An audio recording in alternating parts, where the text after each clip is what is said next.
Assalamualaikum warahmatullahi wabarakatuh. Halo, perkenalkan nama saya Neneng Solihat. Saya dari program studi Komunikasi dan Penyiaran Islam Universitas Muhammadiyah Bandung. Pada kesempatan kali ini, insya Allah saya akan memaparkan materi tentang perkembangan dakwah di Asia Selatan, India. Selamat menyimak. Baik, bismillahirrahmanirrahim. Kita akan mulai dengan perkembangan dakwah di Asia Selatan. Untuk yang pertama kita akan membahas tentang awalnya masuk Islam di India.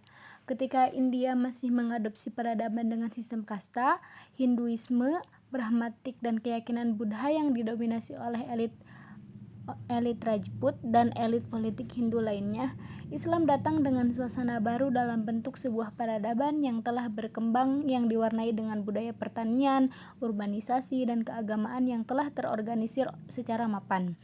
Awal masuknya Islam di India itu dibagi menjadi dua tahap, yaitu tahap formal dan informal. Pada tahap formal, Islam masuk di India pada masa Nabi Muhammad SAW, kedua pada masa Khulafaur Rasyidin dan dinasti Umayyah, ketiga dinasti Ghani, dan keempat dinasti Quri, serta dinasti sesudahnya. Pada tahap informal, masuknya Islam di India dibagi menjadi tiga. Pertama, melalui perdagangan, kedua, peranan sufi dan alim ulama, serta ketiga, perkawinan. Baik, kita akan membahas penyebaran Islam di India tahap formal. Suku Jat India banyak tinggal di Arab pada masa Nabi. Aisyah memiliki khadimah dari suku ini dikarenakan ketika sakit yang mengobati dan menyembuhkan dari suku mereka. Masa depan Islam di India sudah diprediksi dengan Nabi bersabda bahwa ada dua golongan umatnya yang selamat dari api neraka, salah satunya yang berhijrah ke India. Nabi mendoakan India dan salah satunya istri yang bernama Hindun dengan ucapan May Allah bless this Hind and the country after which she is named.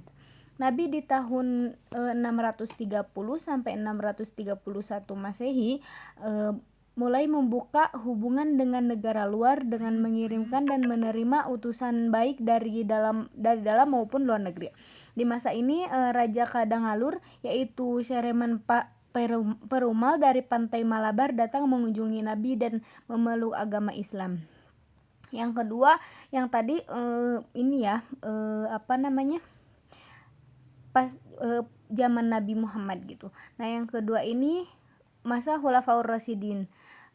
Umar bin Khattab pada tahun 637 sampai 638 Masehi mengirim Utsman bin Al-Saqafi dengan tentaranya menuju ke timur dalam melanjutkan perluasan wilayah yang sudah dilakukan oleh Nabi. Tahun 643 sampai 644 Masehi, pasukan sudah sampai di Persia. Abu I'as Mughirah, seorang panglima, melakukan penyerangan ke Sind, akan tetapi mengalami kekalahan. Ini terjadi di tahun yang sama.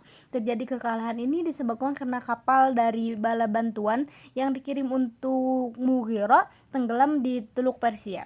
Selain itu juga dikarenakan pasukan Arab lebih ahli dalam perang daripada laut. Dari peristiwa ini kemudian Umar bin Khattab melarang invasi dengan jalur laut.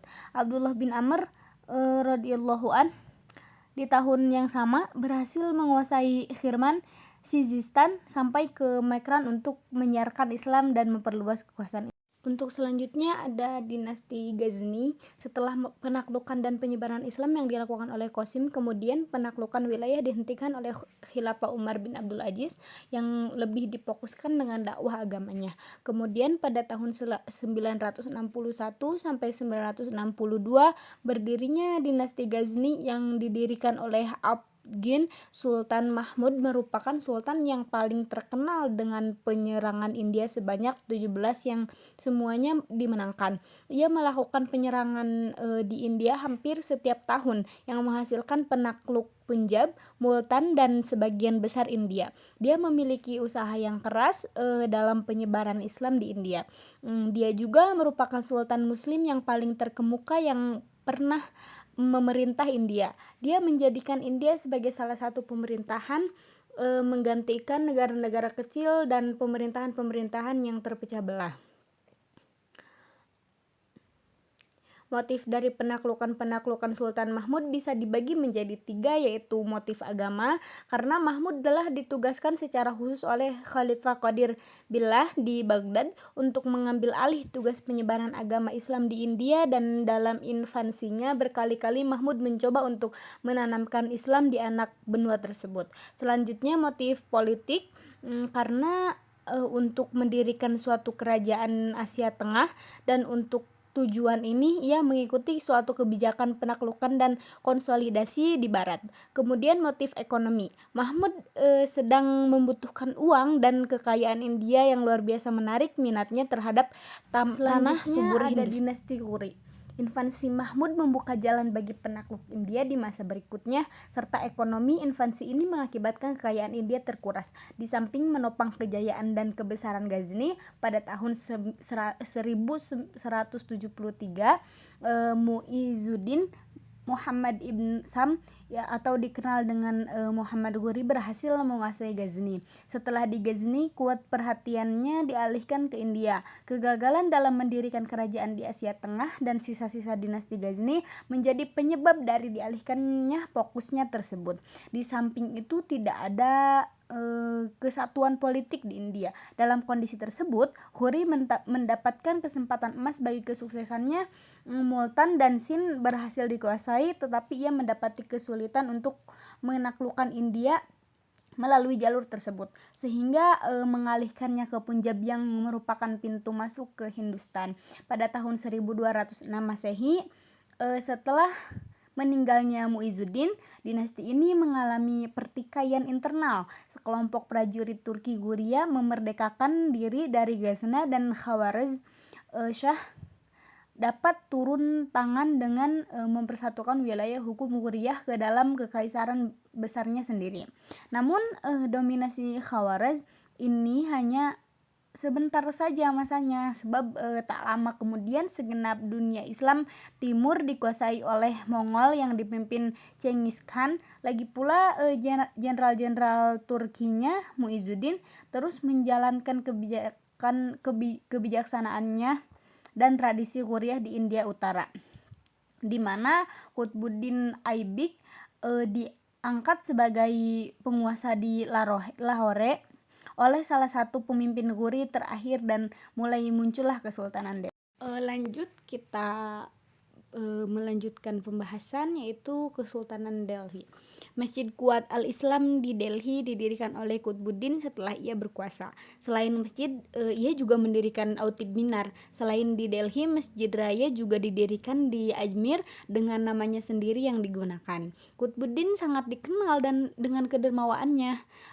Aram Shah yang merupakan putranya menggantikan sepeninggalannya, namun kepemimpinannya tidak efisien dan kepopulerannya juga kalah dengan Aibek, saudara iparnya, seorang Mamluk dari Al-Tamashi yang dimerdekakan oleh Qutbuddin. Aibek kemudian diangkat oleh pembesar istana menggantikan Asram Shah.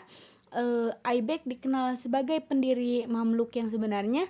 Ia juga berjasa dalam memperluas wilayah hingga ke utara, dan diplomasi dalam menyelamatkan negeri dari serangan Mongol.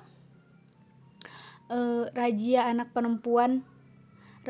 perempuannya ia tunuk sebagai penggantinya dengan alasan karena anak laki-lakinya tidak ada yang mampu. Ini menjadikan perbedaan di antara para pembesar yang menggantikannya dengan Rukunuddin Firuz. Namun setelah diangkat ia tidak mampu menjalankan kekuasaan, maka digantikan kembali oleh Razia. Dalam sejarah Islam, Sultanah Razia adalah perempuan pertama yang berkuasa. Pada tahun 1240 Masehi terjadi pemberontakan untuk menolak sultan perempuan yang menjatuhkan Razia oleh Bahram Shah, putra dari Iltutmish. Sama halnya seperti Rukunuddin, ia juga tidak mampu memimpin. Pada tahun 1246 Masehi, Nasiruddin yang merupakan pamannya naik tahta. Ia merupakan sultan yang soleh. Balban menggantikannya perannya dalam menahan dan mengusir serangan Mongol yang kedua membuatnya berjasa. Berkat jasanya itu, dia juga diakui sebagai penguasa dengan memakai gelar sultan. Itu pada tahun 1266 sampai 1287 Masehi. Selanjutnya ada dinasti Khalji. Setelah Balban wafat penggantinya, pemimpin yang kurang cakap yaitu Qoyqabad pada tahun 1290 Masehi di umurnya ke-75 Jalaluddin Khalji naik tahta dengan dukungan dari para pembesar istana, namun dukungan pembesar ini tidak disertai oleh rakyat yang menentangnya. Penentangan ini menyebabkan Delhi tidak aman. Kemudian istana pindah ke Kilogiri. Berkat karakter yang kuat, adil, ramah, dan mampu memimpin, akhirnya rakyat mendukung Sultan adalah seorang yang taat beragama dan banyak didukung oleh para ulama. Lawan politik Jalaluddin Khalji semuanya dimaafkan kecuali ulama Sidimula yang ia hukum dengan diinjak gajah hingga terbunuh di muka umum karena alasan politik. Sultan datang untuk menyampaikan selamat atas penaklukan Deogir, membawa harta rampasan yang banyak dilakukan oleh Alauddin Khalji yang merupakan keponakan dan menantunya yang menjadi gubernur Karamanikur dan Oud atau Ayuda. Tahun 1296 sampai 1316 Masehi, Alauddin Khalji mendapatkan dukungan dari para bangsawan istana untuk menggantikan tahta dari Jalaluddin yang meninggal di pertempuran. Ia merupakan pemimpin dan penakluk India sejati. Pada saat kepemimpinannya, dalam pertama kali India dapat dikuasai hampir seluruhnya hingga wilayah selatan yang paling jauh yaitu Darsamudra. Dia menjadi sultan terbesar dalam sejarah India. Qutbuddin Mubarak Khalji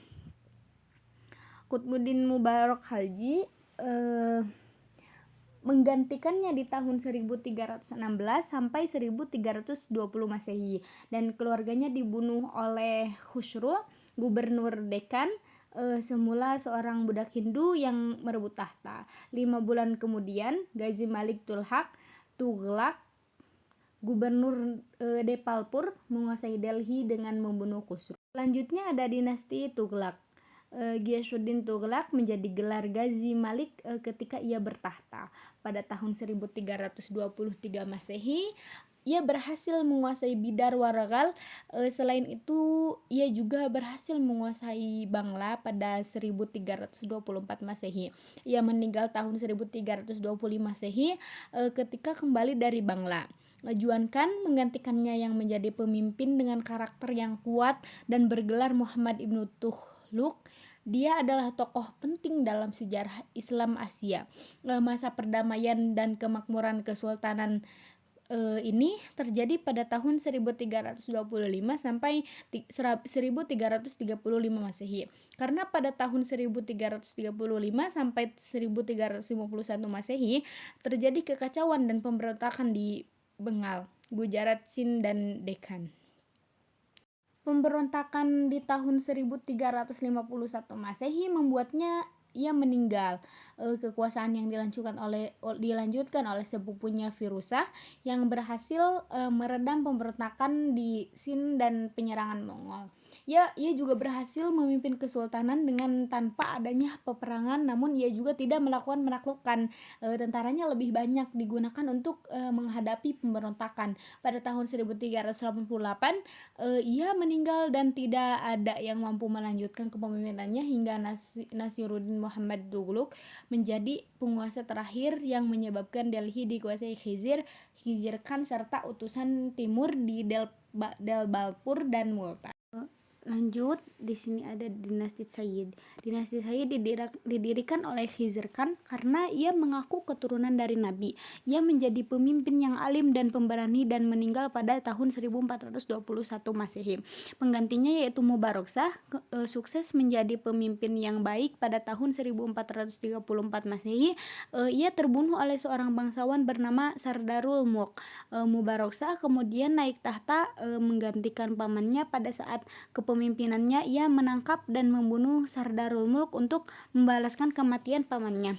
Ia memimpin selama 12 tahun yang kemudian digantikan oleh kakak anaknya Alauddin Alamsyah yang merupakan raja terakhir dan paling lemah yang kemudian memberikan kekuasaannya kepada Bahlul Lodi. Selanjutnya ada dinasti Lodi. Ketika kebanyakan sultan yang memimpin Delhi bangsa Turki, Bahlul Lodi menjadi satu-satunya sultan di bangsa Pathan. Pada tahun 1451 Masehi, Bahlul Lodi naik tahta menjadikan sebagai pendiri dinasti Lodi. Ia berkuasa selama 38 tahun dan berjasa dalam penaklukan Jaipur. Ia meninggal pada tahun 1489 Masehi dan digantikan putra keduanya yaitu Nizam Khan yang bergelar Sikandar Lodi. Ia berhasil memimpin selama 28 tahun dan meninggal pada tahun 1517 Masehi. Ia dikenal sebagai administrator ulung dalam kepemimpinannya. Sepeninggalannya kepemimpinan digantikan oleh putranya Ibrahim Lodi, namun terjadi pemberontakan yang dilakukan oleh Jalal Khan dikarenakan ia banyak memenjarakan para bangsawan yang menentangnya. Banyaknya terjadi pemberontakan menyebabkan beberapa wilayah yang memerdekakan diri. Pada tahun 1526 Masehi, ia meninggal dalam pertempuran melawan Babur di Panipaz. Terbunuhnya Lodi menyebabkan kekuasaan berpindah ke tangan Babur yang kemudian mendirikan dinasti Mughal pada tahun 1526 sampai 1857 Masehi. Terakhir ada dinasti Mughal. Dinasti Mughal ini dimulai setelah kekalahan yang diterima Lodi terhadap Babur. Babur memerintahkan selama 3 tahun yang digunakan untuk meredam pemberontakan yang dilakukan oleh kerajaan Hindu dan golongan yang masih memihak terhadap Lodi.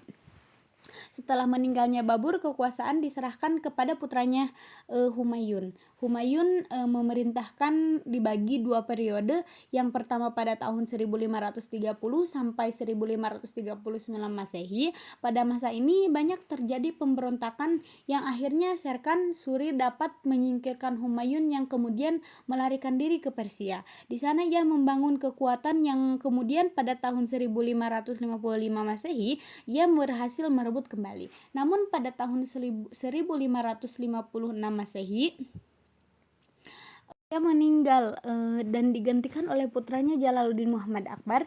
Jalaluddin Muhammad Akbar ini dikenal dengan Sultan Akbar yang merupakan sultan yang paling terkenal di dinasti ini. Ia juga merupakan pencetus din ilahi dan juga sultan yang paling toleran terhadap agama lain, seperti itu. Ia memerintahkan mulai dari tahun 1556 sampai 1605 Masehi dan menjadi masa keemasan dari dinasti Mughal. Setelah kepemimpinannya, sultan-sultan yang kuat ialah Jahangir yang memimpin tahun 1605 sampai 1627 Masehi. Shah Jahan pada tahun 1628 sampai 1652 Masehi. Pada masa ini Mughal mengalami puncak keemasan karena pada masa ini dimulai kembali penaklukan-penaklukan yang dilakukan. Kemudian pada masa Aurangzeb 1659 sampai 1707 Masehi, ia menerapkan nilai-nilai syariah pada masa kekuasaannya. Aurangzeb meninggal pada tahun 1707 Masehi dan menjadi sultan terakhir yang kuat terakhir dalam pemerintahan Kesultanan Mughal karena sepeninggalannya sultan yang menggantikan semuanya tidak cukup kuat dalam memimpin. Pada tahun 1858 Masehi, pemimpin Mughal sudah tidak bisa lagi mengendalikan kekuasaan yang luas dan kekuatan lokal Hindu yang sangat dinamis selain karena konflik internal yang merebut kekuasaan. Kekuasaan yang leluasa diberikan kepada koloni dagang Inggris untuk menggunakan tanah yang merdeka oleh Akbar II dengan jaminan para sultan sebagai gantinya kompensasi diberikan kepada sultan untuk menghidupi kegiatan istana. Namun ketika organisasi dagang ini mengalami kerugian, ia mengambil pajak langsung kepada rakyat India dengan para sultan menjadi jaminan. Kejadian ini menjadikan banyaknya gerakan pemberontakan yang dilakukan oleh rakyat di berbagai wilayah. Babur Shah II, putranya pada tahun 1837 sampai 1858 Masehi menggantikannya. Ia tidak setuju dengan kesepakatan yang telah dibuat oleh ayahnya tersebut. Rakyat yang telah diorganisir digunakan untuk melawan kolonial Inggris, tetapi dengan bantuan raja-raja Hindu, Inggris berhasil menggagalkan usaha perlawanan tersebut yang menyebabkan Bahadur Shah ditawan dan diasingkan pada tahun 1858 Masehi. Pemerintahan Inggris kemudian berkuasa penuh setelah kekalahan dinasti Mughal dengan tertangkapnya Baharuddin Shah. Lord Canning menjadi raja muda dan gubernur jenderal pertama waktu itu. Mereka pun secara resmi menghapus imperium dinasti Mughal dan EIC serta mengonsolidasi rezim di India. Selanjutnya ada penyebaran Islam di India tahap informal. Yang pertama itu jalur perdagangan. Perdagangan orang-orang Arab sudah terjalin erat dengan bangsa Timur sebelum bangsa Yunani mengenal India. Produk-produk dari Asia Tengah, Afrika, bahkan dari Eropa dibawa oleh pedagang untuk ditukar dengan komoditi Timur di bandar-bandar pelabuhan India ketika singgah. Hubungan Arab-India terjalin harmonis lewat perdagangan. Ketika Islam yang dibawa Nabi Muhammad sudah berkembang di Mekah, maka perdagangan-perdagangan Arab telah menganut Islam sehingga mereka sambil berdagang juga berdakwah. Pada masa Nabi ini, Sermal Parumal, Raja Kadanglur dari pantai Malabar telah memeluk agama Islam. Kaya dalam tulisan Karim menerangkan kisah bahwa suatu malam Sermal Parumal bermimpi tentang bulan yang terbagi menjadi dua, kemudian sebagian jatuh di wilayahnya dan sebagian jatuh di wilayah Timur Tengah di mana Nabi berada. Setelah bangun, ia menanyakan maksud mimpi tersebut kepada para ahli nujum. Oleh mereka ditafsirkan bahwa Prabu akan mengubah akidahnya dari agama Hindu menjadi Islam. Kemudian ia menemui Nabi Muhammad dan memeluk Islam serta namanya diganti menjadi Tajuddin. Setelah penaklukan yang dilakukan oleh Qasim di India, maka banyak penduduk Arab yang menetap dan melakukan perdagangan dengan orang-orang pribumi di sana. Pada pedagang saling tukar dagangannya yang menjadikan kota berkembang menjadi pusat perdagangan Islam, di antaranya Multan, Lahore, Delhi, dan lain-lain. Kota ini memiliki peranan penting dalam perdagangan dan juga dakwah Islam. Selanjutnya ada Sufi dan alim ulama. Masuknya Islam pertama dibawa oleh para alim ulama, tokoh Sufi, waliullah, dan juga para pasukan Islam dari bangsa Arab, Yaman, Persia, Turki, Afghanistan, dan juga wilayah Asia Tengah. Ajaran Islam sangat berpengaruh dalam kehidupan masyarakat. Wali dan Sufi sangat berperan besar dalam dakwah Islam di India dengan banyaknya jumlah mereka yang datang ke India. Mereka menjadi golongan pertama penyebaran agama Islam di tanah India secara formal. Di antara ulama penyebar agama Islam berada di kota Delhi. Para ulama Delhi adalah Syekh Mahmud Al-Kubra. Para penduduk meyakini bahwa beliau mendapat rezeki dari alam. Karena secara lahiriah beliau tidak memiliki uang, makanan beliau adalah tumbuh-tumbuhan, warid, dan sodir.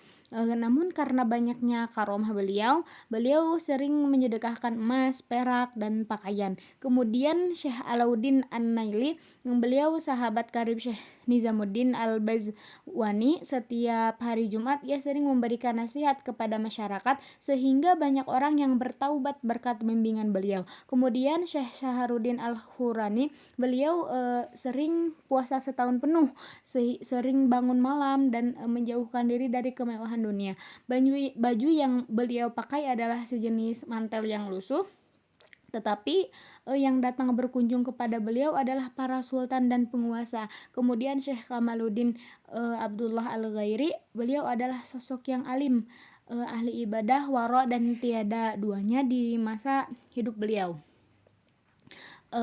Beliau tinggal di sebuah gua di luar Delhi di dekat tempat peribadatan Syekh Nizamuddin Al-Bazwani. Awal abad 19 muncul Shah Waliullah Al-Dihlawi yang menjadi pemimpin tarekat Naqsyabandi yang juga pemikir keagamaan dan kenegaraan. Dan selanjutnya ada jalur perkawinan ya. Penyebaran Islam dari jalur perkawinan ini karena pergaulan para pedagang-pedagang dengan penduduk asli dan banyak yang menikah dengan gadis-gadis pribumi, serta banyaknya kaum muslim yang datang ke India dengan mempunyai keterampilan salah satunya pengobatan yang didapat dari tuntunan Nabi. Dari aktivitas pengobatan ini muncullah banyaknya hubungan mulai dari pasien keluarga maupun kerabat yang menjalin perkawinan. Dalam penyebaran dengan cara ini, sebagian besar yang memeluk agama Islam merupakan penduduk agama Buddha dan agama Hindu dari kasta rendah yang menganggap mereka terselamatkan dari cengkeraman penguasa dari kasta yang lebih tinggi. Karena Islam tidak mengajarkan kasta dalam peran sosial, namun juga ada sebagian dari agama Hindu yang berasal dari kasta Brahmana dan Ksatria yang memeluk agama Islam. Mereka dari orang-orang yang berpendidikan dan terpelajar menjalin hubungan politik dan sosial dengan tetangga Islam. Hal ini secara alami mendasari kedekatan sosial dan hubungan pernikahan antara kaum Muslim dan Hindu kelas atas seperti antara Sultan Maheswar dengan seorang gadis Brahmana pada tahun 1053 Masehi. Pernikahan ini juga banyak menghasilkan keturunan yang kemudian banyak menjadi penjabat, gubernur dan jenderal semasa Ilyasah di India Timur. Mungkin hanya itu yang dapat saya sampaikan, kurang lebihnya mohon maaf. Billahi fisabilil haq fastabiqul khairat. Akhirul kalam. Assalamualaikum warahmatullahi wabarakatuh.